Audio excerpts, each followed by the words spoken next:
Buenas tardes, estamos en la Catedral de Tarazona y estamos precisamente en la capilla de la purificación y presentación del Niño Jesús al templo. Es una capilla recientemente restaurada con las aportaciones que nos ha hecho con gran generosidad la Diputación de Zaragoza. Y estamos en la catedral que dentro del día 20 de abril celebraremos el 10º aniversario de su apertura. Es un momento, por lo tanto, también de prestar un poco de atención a nuestra catedral. Se ha hecho tanto, pero todavía queda mucho por hacer, queridos hermanos. Y como todos los años, llegando la Semana Santa, la Cuaresma, hacemos siempre un retiro para los sacerdotes, para todo el pueblo de Dios, de todo Tarazona. Y este año, pues por desgracia, no podemos hacerlo presencialmente, lo haremos a través de estos medios de comunicación online. Y vamos a tratar sobre un tema que me parece interesante. Le he dado el título que me parece muy adecuado para estos momentos: el abrazo en tiempo de pandemia.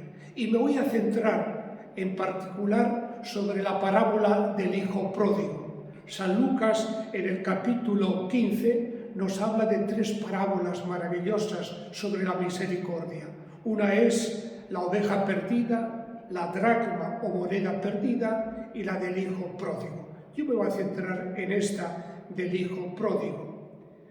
Dice el texto de San Lucas: solían acercarse a Jesús todos los publicanos y los pecadores a escucharlo. Y los fariseos y los escribas murmuraban diciendo: «Ese acoge a los pecadores y come con ellos». Jesús les dijo esta parábola: un hombre tenía 2 hijos. El menor de ellos dijo a su padre: «Padre, dame la parte que me toca de la fortuna». El padre le repartió los bienes. No muchos días después, el hijo menor, juntando todo lo suyo, se marchó a un país lejano y allí derrochó su fortuna viviendo perdidamente. Cuando lo había gastado todo, vino por aquella tierra un hambre terrible y empezó a pasar necesidad. Fue entonces y se contrató con uno de los ciudadanos de aquel país, que lo mandó a sus campos a apacentar cerdos. Deseaba saciarse de las algarrobas que comían los cerdos, pero nadie le daba nada. Recapacitando entonces se dijo: «¿Cuántos jornaleros de mi padre tienen abundancia de pan, mientras yo aquí me muero de hambre? Me levantaré, me pondré en camino a donde está mi padre y le diré: Padre, he pecado contra el cielo y contra ti, ya no merezco llamarme hijo tuyo. Trátame como a uno de tus jornaleros». Se levantó y vino a donde estaba su padre. Cuando todavía estaba lejos, su padre lo vio, se le conmovieron las entrañas y, echando a correr, se le echó al cuello y lo cubrió de besos. Su hijo le dijo: «Padre, he pecado contra el cielo y contra ti, ya no merezco llamarme hijo tuyo». Pero el padre dijo a sus criados: «Sacad enseguida la mejor túnica y vestírsela, ponedle un anillo en la mano y sandalias en los pies, traed el ternero cebado y sacrificadlo, comamos y celebremos un banquete, porque este hijo mío estaba muerto y ha revivido, estaba perdido y lo hemos encontrado». Y empezaron a celebrar el banquete. Su hijo mayor estaba en el campo. Cuando al volver se acercaba a la casa, oyó la música y la danza, y llamando a uno de los criados, le preguntó qué era aquello. Este le contestó: «Ha vuelto tu hermano, y tu padre ha sacrificado el ternero cebado, pero porque lo ha recobrado con salud». Él se indignó y no quería entrar, pero su padre salió e intentaba persuadirlo.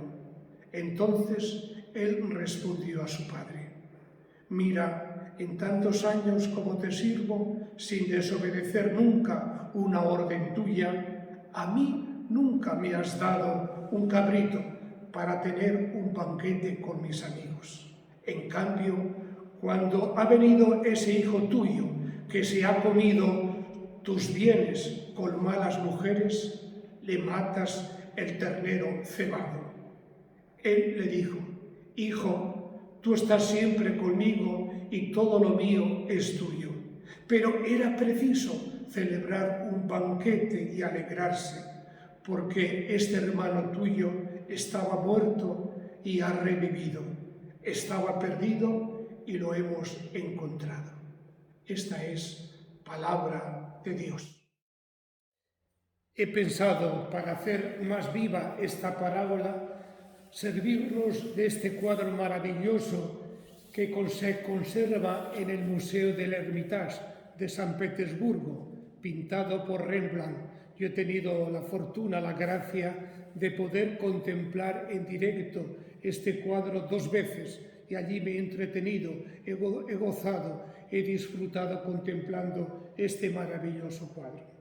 Rembrandt es un pintor holandés, nació en el 1606 y murió en el 1669.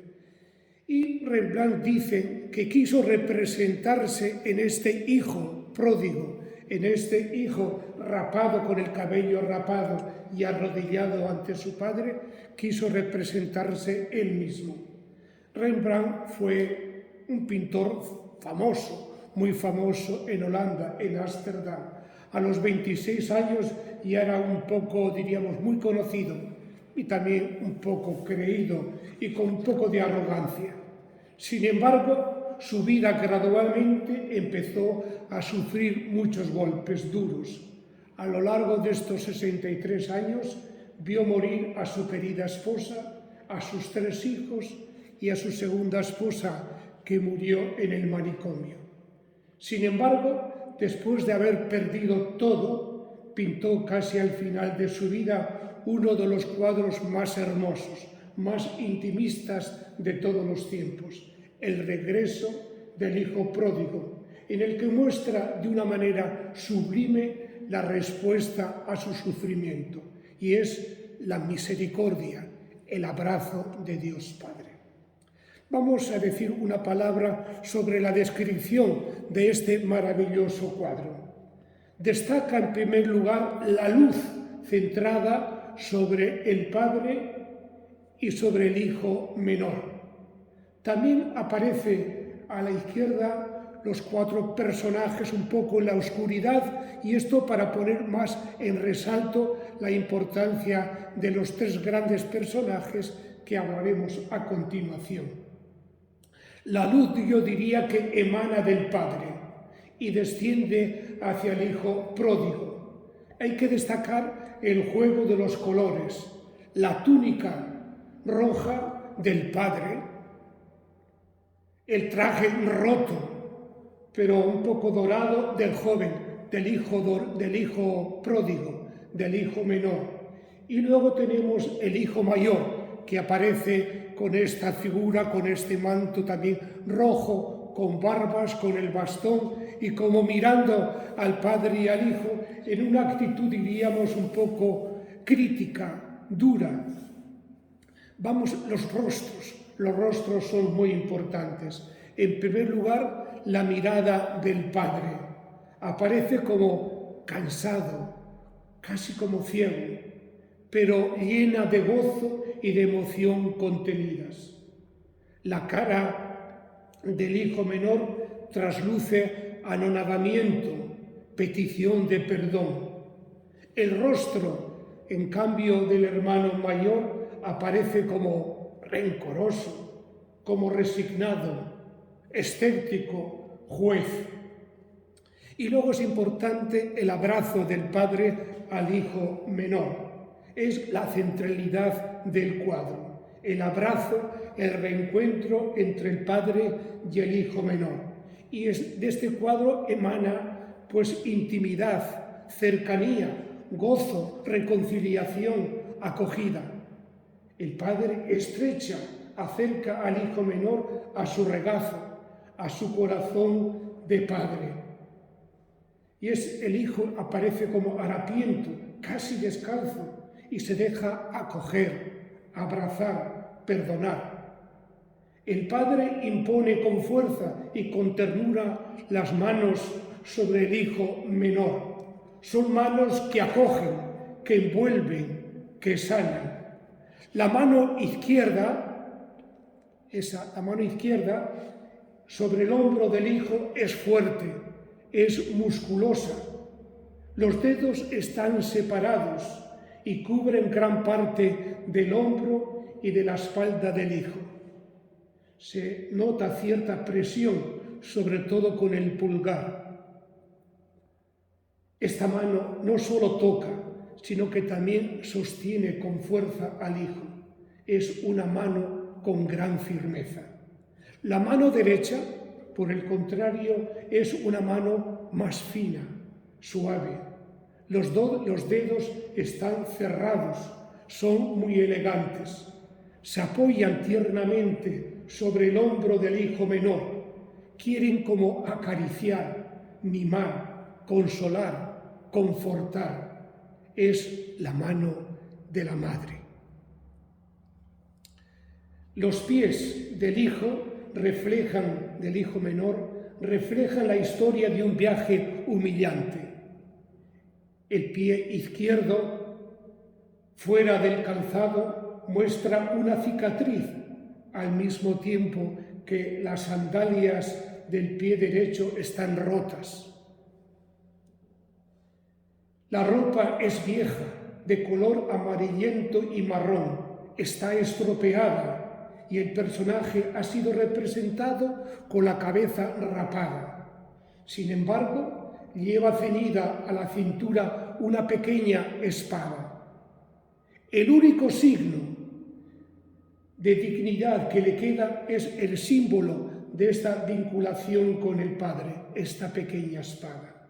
Es el testimonio de su origen, el único vínculo que le queda de su historia, la única realidad que todavía le une al Padre. A la derecha podemos contemplar de esa manera hierática a su hermano mayor. Existe un parecido entre el hijo mayor y su padre, tanto en su barba como en sus atuendos, en su túnica. Como podemos ver, es un hombre alto, de postura señorial, rígida, lo cual se acentúa más todavía con ese bastón que sostiene entre sus manos. Ahora vamos a pasar a hacer una interpretación, una reflexión sobre esta parábola, la parábola del hijo pródigo. Como os he dicho, es una de las tres grandes parábolas sobre la misericordia contenidas en el capítulo 15 del Evangelio de San Lucas. Es sin duda la parábola más conocida, la que pronunció Jesús. Es una de las más bellas. Es la parábola de la misericordia y del perdón. En ella parece que está contenido todo el Evangelio.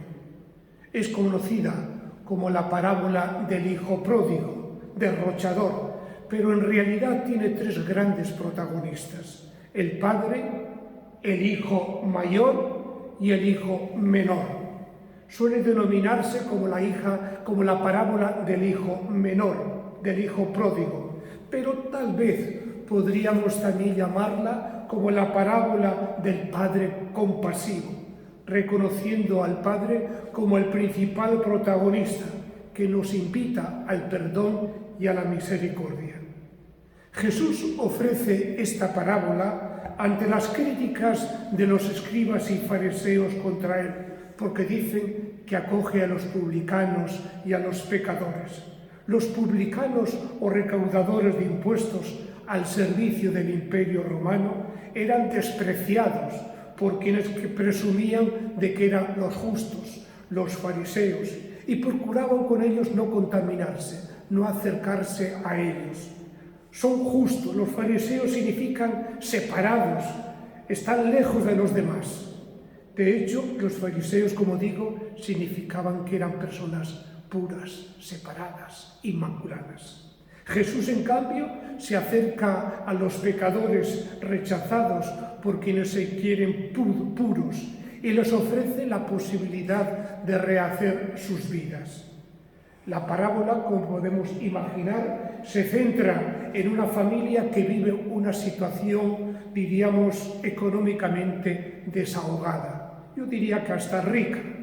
Hay calor de hogar, hay buenas relaciones familiares, se está bien en casa, hay trabajo para todos y no falta el pan. Pero el hijo menor se cansa de estar en casa. No le gusta la seguridad del hogar, no le gusta el trabajo que le impone y detesta someterse a un ritmo constante de vida programada. Tiene deseos de nuevas aventuras, experiencias, nuevos caprichos, pensar solo en sí mismo, en una vida nueva, disfrutar, en una palabra, de la vida. Quiere romper moldes, quiere vivir su vida, decide salir de casa, pero quiere antes asegurarse un dinero que le permita vivir a su antojo, a su aire, lejos del padre, pero a costa de él. No le importa romper con la familia, no tiene en cuenta el sufrimiento que va a causar a su padre, se busca solo a sí mismo. Se va a tierras lejanas con su bolsa de dinero. Le dice a su padre: «Padre, dame la parte que me toca de la fortuna». Y el padre, con gran dolor, cede a su hijo. En el Antiguo Testamento no entraba nunca la herencia, nunca se entregaba la herencia al hijo en vida. La costumbre era entregarla después de la muerte, como sucede también en nuestra vida entre nosotros. Pero el Padre es tan bueno que respeta, eso sí, con gran dolor, con enorme dolor, la opción libre que acaba de tomar su hijo. No podía obligarle a quedarse en casa, no podía forzar su amor. Como padre quiere que sus hijos sean libres, libres para amar. Tenía que dejarle marchar, sabiendo incluso el dolor que aquello causaría a ambos. Fue el amor lo que le permitió dejar a su hijo que encontrara su propia vida a riesgo de perderla. Es una opción que él considera disparatada y fuera de lugar, pero respeta la libertad. Es el gran don de la libertad, con la cual podemos hacer grandes cosas, conseguir grandes objetivos o equivocarnos. Es el misterio de la libertad en la vida. Tomó el dinero y sus cosas y se fue a tierras lejanas, donde malgastó la herencia viviendo como un libertino, con una conducta desenfrenada. Pero en la vida, queridos hermanos, todo pasa. Y así se acabó el dinero y con él se acabaron los amigos. Y comenzó a pasar necesidad, hambre, soledad, nostalgia de la casa paterna. Cae tan bajo que tiene que cuidar cerdos. Ni siquiera le permitían alimentarse de lo que comían estos animales. ¿Dónde queda su dignidad de hombre, de persona? ¿Dónde el gozo de sentirse hijo?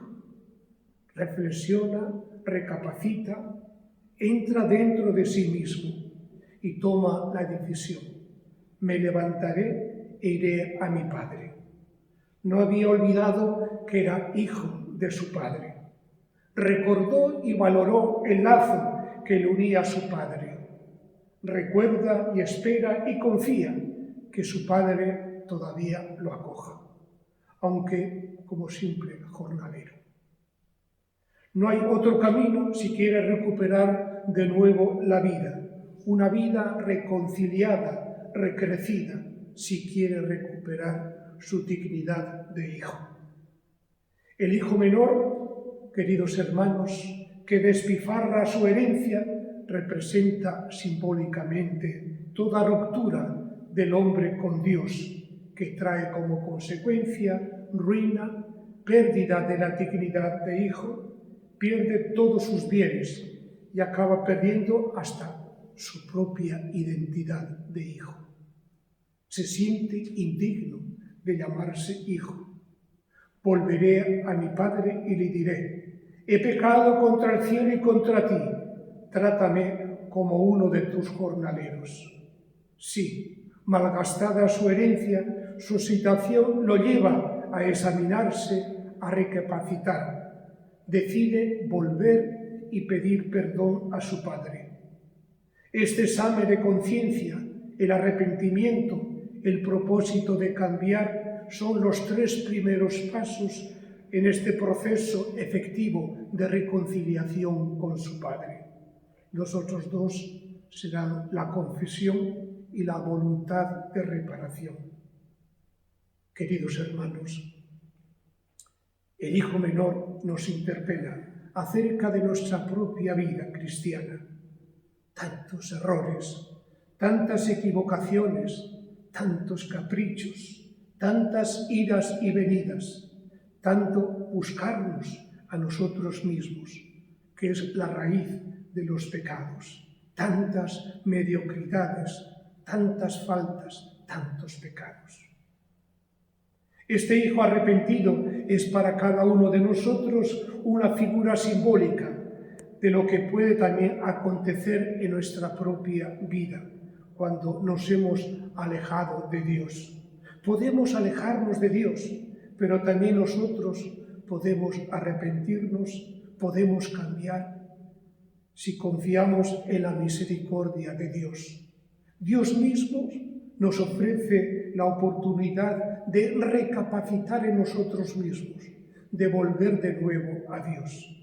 En definitiva, el hijo pródigo que desea volver a sentir el abrazo del Padre, somos cada uno de nosotros cuando descubrimos que nuestra vida puede y debe cambiar. El hijo, levantándose, partió hacia su padre. Su padre lo vio, se conmovió y echando a correr, se echó a su cuello y lo recibió con abrazos y besos. El padre espera con impaciencia el regreso del hijo, espera con amor, con la oferta de perdón generoso y total para su hijo. Había respetado la libertad del hijo menor para alejarse de la casa familiar. Hasta había llorado en silencio, en la soledad de sí mismo, pero oteaba cada día desde lo alto de la casa, mirando al horizonte hasta que apareciera su hijo. Esperaba que regresase la figura de su hijo, del hijo arrepentido. El padre hace algo inaudito, lo que el hijo de ningún momento podía ni pensar ni imaginar. El padre de lejos ve a su hijo, corre, le besa, le abraza, no le deja pedir excusa, le calza, le viste, le devuelve el anillo y manda matar el ternero reservado para la fiesta. Todos estos excesos, estas exageraciones, este interés por salirse de lo normal, nos quiere decir que así de loco, así de exagerado, así de escandaloso es el amor de Dios Padre para con nosotros, para cada uno de nosotros. El tercer personaje, el hijo mayor. En la parábola que hemos escuchado de San Lucas no aparece el hijo mayor cuando llega el hijo menor, pero en el cuadro sí. La parábola quedaría sin su sentido completo si suprimiésemos la última parte en la que interviene el hermano mayor. Él también nos interpela. Es el que todo lo sabe, el que todo lo hace perfecto, el bien ataviado, el responsable, el cumplidor, el irreprensible, el juez que también se busca solo a sí mismo y está lleno de soberbia soterrada. Él representa la actitud insensible e intransigente de los escribas y fariseos que criticaban a Jesús por su acercamiento a los pecadores. El hijo mayor es el cumplidor de la ley, pero su obediencia es una carga, su servicio una esclavitud. No vive en la casa como hogar de amor, sino simplemente de servicio, de trabajo. El hijo mayor de la parábola tampoco imagina que su padre, aunque tenga mucho cariño a su hijo menor, sea capaz de ir más allá de lo que la justicia establece, es decir, darle su merecido, el castigo.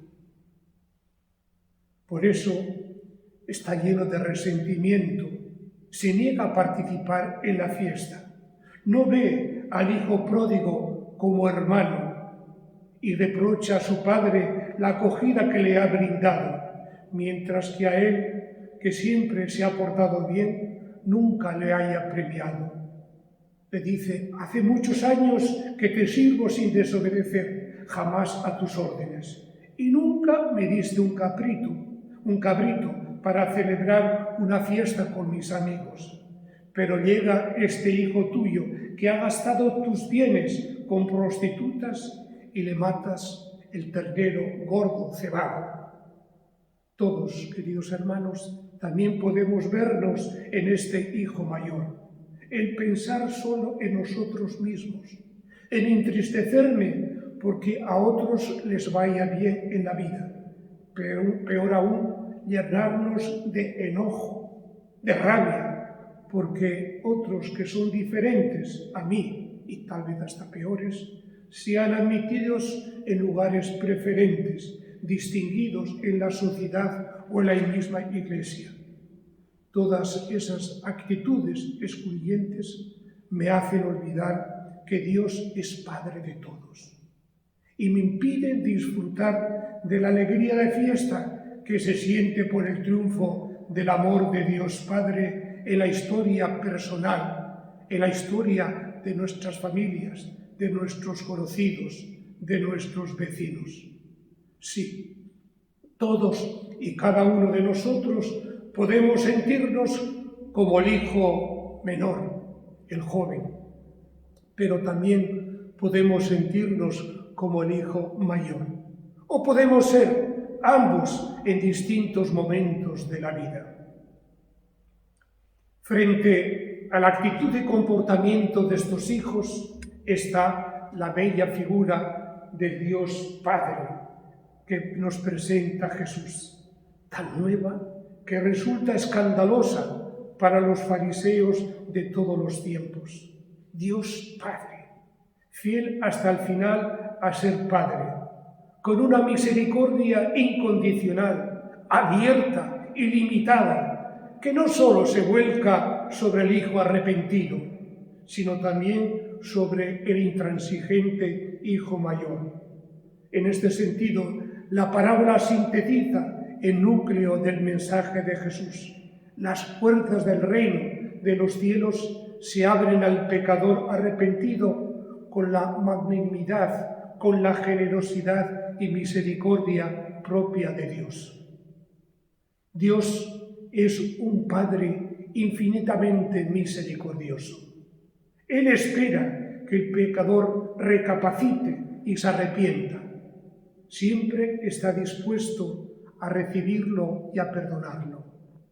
Jesús, con su actitud de acercamiento a los pecadores, nos muestra cómo se comporta Dios con sus hijos. Sí, es la parábola del amor del Padre, del amor misericordioso del Padre Dios. El amor del Padre supera nuestras normas de justicia. El amor restablece, eleva, dignifica. Por eso, su prontitud para acogerlo y celebrar fiesta. Al hijo mayor le parece toda una cosa excesiva, injusta. Despierta celos, rencores envidias. Pero no olvidemos que también el padre fue al encuentro del hijo mayor que se negaba a participar en la fiesta. Fue y le invitó a que entrase. Le explicó cuál era el motivo. Para el padre es evidente que su hijo no solo ha malgastado su patrimonio, sino que ha perdido la auténtica idea y valoración de sí mismo. Por eso dice, había que hacer fiesta y alegrarse porque este hermano tuyo estaba muerto y ha resucitado, se había perdido y ha sido hallado. Esta parábola nos invita, queridos hermanos, a sentir la misericordia infinita de Dios, reconociendo nuestra debilidad, nuestra necesidad de salvación y perdón. Sintamos fuertemente la misericordia para poder después imitarlo. Si no sentimos la misericordia de Dios, no podemos ser misericordiosos con los hermanos, no podremos ser acogedores, no podremos ofrecer el perdón, el amor, el cariño, la reconciliación plena y gozosa, sin pedir explicaciones, sin exigir nada, solo dando misericordia y perdón al que nos lo pide. Sí, la parábola expresa el gozo inefable de la vuelta a casa, el regreso al hogar, porque, queridos hermanos, Dios nos ama y nos quiere en casa para que gocemos de todas las ventajas de su acogida. Desde el momento en que reconocemos nuestro pecado, nos arrepentimos sinceramente y decidimos volver a Dios, Él nos perdona. Pero es necesario que expresemos esta disposición en el ámbito de la familia que formamos, todos los hijos e hijas de Dios, en el ámbito de la Iglesia. Por eso decimos, yo confieso ante Dios Todopoderoso y ante vosotros, hermanos, que he pecado. Y este es, a su vez, el sentido de la confesión ante el sacerdote, que representa tanto a Dios como a la comunidad eclesial en el sacramento de la reconciliación. Deberías alegrarte porque ese hermano tuyo estaba muerto y ha revivido, le dice el padre al hijo mayor. La alegría no falta en ninguna de las parábolas de Jesús. Hay alegría, música y baile. Y por el modo de narrar, da la impresión que todas las parábolas quieren desembocar en lo mismo, en hacer fiesta, en celebrarlo. En el Evangelio de San Lucas, todos los encuentros de Jesús con pecadores terminan de la misma manera, en un contexto de fiesta. Jesús perdona los pecados a la pecadora en el banquete. En el encuentro con Zaqueo se celebra en un banquete. Con motivo del encuentro del Hijo con el Padre se organiza una gran fiesta. Música, danza, ternero cebado. El encuentro con el ladrón arrepentido a última hora, como ya no puede celebrarse la fiesta aquí en la tierra, se celebrará en el paraíso, en el banquete eterno. Y por esto se le dice, hoy estarás conmigo en el paraíso. La conclusión la saca el mismo Jesús. Habrá más alegría en el cielo por un pecador que se convierta que por 99 justos que no tienen necesidad de perdón. La novedad del Evangelio está que el amor revelado por Jesús es tan fuerte, tan poderoso, tan incontrolado, que le impulsa a cometer, diría, estos disparates. La pasión de Dios por nosotros es tan arrolladora que rebasa todo cálculo, toda medida, toda discreción. Apenas el buen ladrón le dirige una mirada, escucha la respuesta de Jesús. Hoy estarás conmigo en el paraíso. Todos recordamos aquel Viernes Santo en la cruz. A la mujer que ha sido sorprendida en adulterio no le deja expresar su pecado. Antes que pueda decirle nada, Jesús la despide con la seguridad de su perdón. Vete en paz y no peques más. El padre de la parábola está tan lleno de amor que no le deja decirle la declaración de arrepentimiento tan cuidadosamente preparada. Apenas ha comenzado a hablar y ya se siente abrazado, cubierto de ropas nuevas y empujado a la fiesta. Queridos hermanos, después de escuchar esta parábola, uno debe sacar la conclusión que Dios no es bueno. Dios es extraordinariamente bueno, es escandalosamente bueno, es infinitamente bueno. Esto es lo que es Dios para con nosotros. Y bueno, pues estamos en tiempo de Cuaresma, un tiempo de preparación para los grandes días de la Semana Santa. Esta parábola me recuerda un libro que lo he leído 2 o 3 veces, un libro que os recomiendo, El regreso del hijo pródigo. Son meditaciones sobre el cuadro precisamente de Rembrandt. Su autor es una persona también holandés, Henry Nouwen, que ha escrito este libro que es verdaderamente precioso. Os invito a leerlo. Bien, este autor nos dice en una de sus páginas, dice: ahora cuando miro al anciano de Rembrandt inclinándose sobre su hijo recién llegado y tocándole los hombros con las manos, empiezo a ver no solo al padre que estrecha al hijo en sus brazos, sino a la madre que lo acaricia como a un niño, le envuelve con el calor de su cuerpo y la aprieta contra el vientre del que salió. Así el regreso del hijo pródigo se convierte como en el regreso al vientre de Dios, el regreso a los orígenes mismos del ser, y vuelve a hacerse eco aquella exhortación de Jesús a Nicodemo: hay que nacer de nuevo.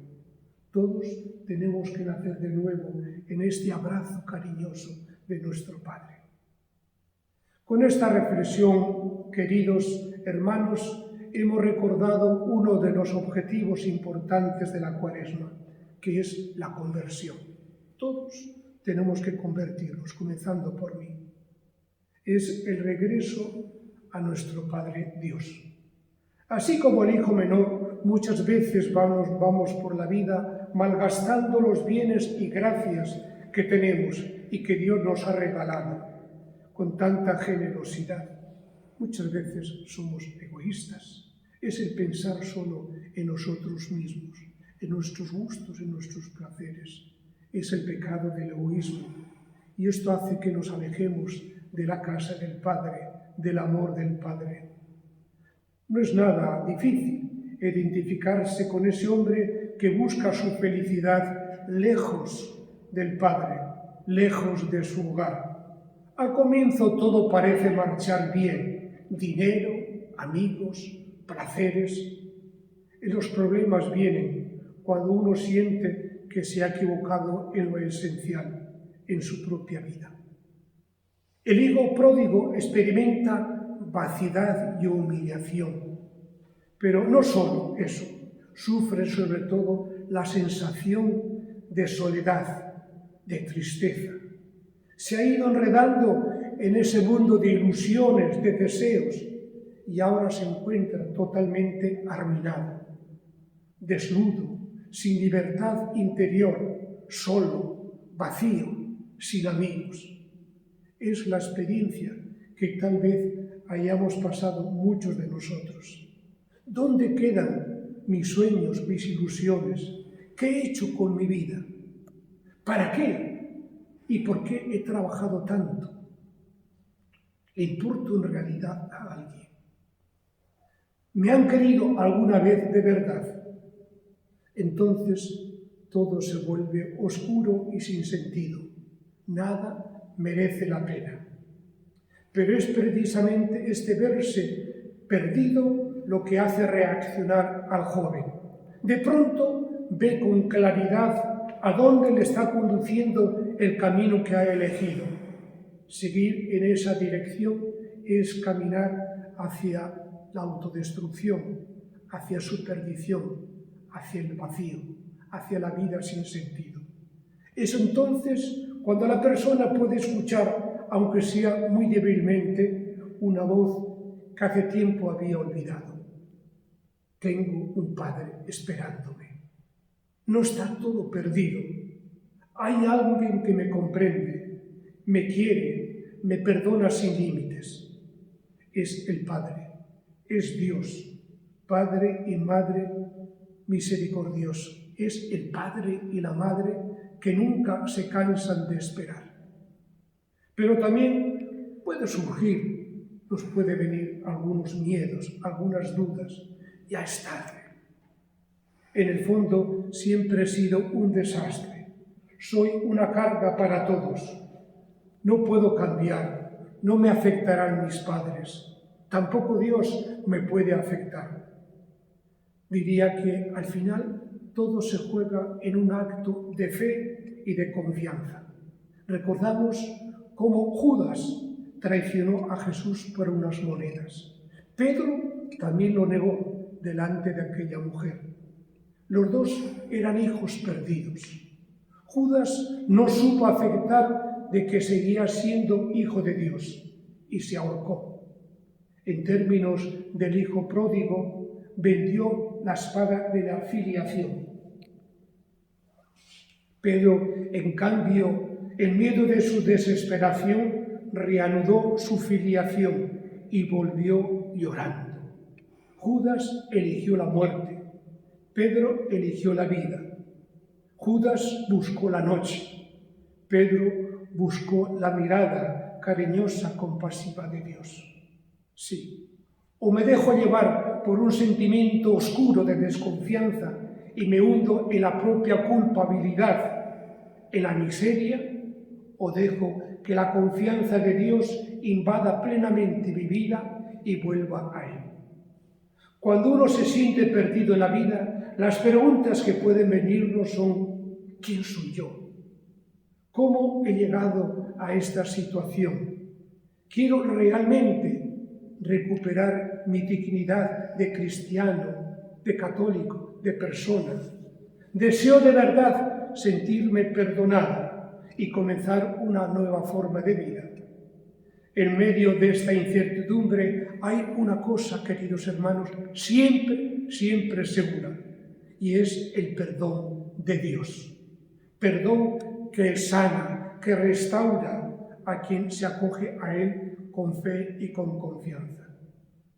Podemos también muchas veces tener la actitud del hijo mayor, comportarnos con envidias, con celos, no querer sentirnos amados, hacer las cosas por obligación, no como un hijo con su padre bondadoso.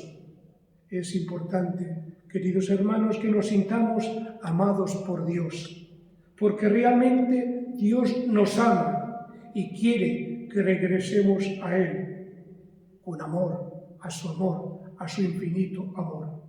Así, de la misma manera que el padre de nuestra parábola salió corriendo al encuentro de su hijo al verlo a distancia y comenzó a besarlo, aún antes que éste pidiese perdón, así saldrá nuestro Padre Dios a recibirnos a nosotros. Pero para poder acoger ese perdón, ese amor, diría, maternal que la acompaña, tenemos que abandonar el camino equivocado que llevamos y emprender el camino de regreso al Padre. Eso, queridos hermanos, se llama conversión, o como diría San Pablo, metanoia, cambio de vida. Y ese día habrá gran fiesta en la casa del Padre, quien nos vestirá con el mejor traje de gala, nos pondrá un anillo en la mano y sandalias en los pies. Recuperaremos, en una palabra, la dignidad de hijo. La actitud del Padre nos recuerda la misericordia de Dios, aquel amor que experimentamos en el sacramento de la reconciliación cuando volvemos a la casa del Padre, arrepentidos y perdonados. ¡Qué alegría se siente después de una buena confesión! Dios quiere lo mejor para ti, para mí, para todos. No tengamos miedo a la conversión. Dios es Padre y es Madre y siempre nos espera. La Cuaresma es el tiempo propicio, es una oportunidad grande para emprender el viaje de regreso a la casa del Padre. Os invito a todos y a cada uno de nosotros a recorrer juntos este camino, con la certeza de que al final del camino encontraremos a Dios Padre y Madre, que vendrá a nuestro encuentro y nos cubrirá con sus abrazos. Sí, nos viene muy bien hoy este abrazo del Padre en tiempos de pandemia. Y ayer, un poco pensando en estas palabras, me venía un último pensamiento breve que os presento. Nos hemos situado como el hijo mayor, como el hijo menor, y si fuésemos nosotros los padres, nos identificaríamos con él. ¿Cuál sería nuestro comportamiento con nuestros hijos, con nuestros hermanos? Seríamos compasivos, sin límites, sin preguntar nada, siempre dando, perdonando, sin esperar nunca nada. Usaríamos misericordia, compasión, perdón. Dios Padre nos da la respuesta y nos dice: sed misericordiosos como vuestro Padre es misericordioso. No juzguéis y no seréis juzgados. No condenéis y no seréis condenados.